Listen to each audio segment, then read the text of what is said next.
ফুলকপি, পাতাকপি, সিম, তারপর হলো এটা কমাইছিল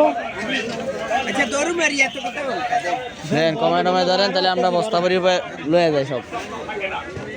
আমিও লম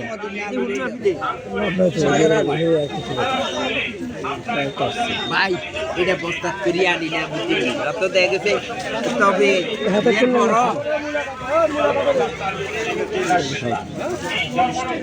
খিরা কত করি? এই বাজারটা হলো আমাদের নোয়াখালী সুবর্ণচর থানার হাট বাজার।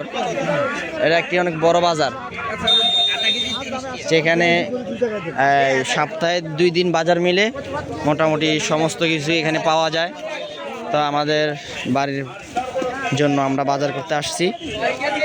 এই যে এটা হলো আমার ভাই, মামাতো ভাই, ছোট ভাই, হ্যাঁ সবাই আসলাম বাজারে। মোটামুটি ভালোই জমে বাজারে, মানুষ অনেক।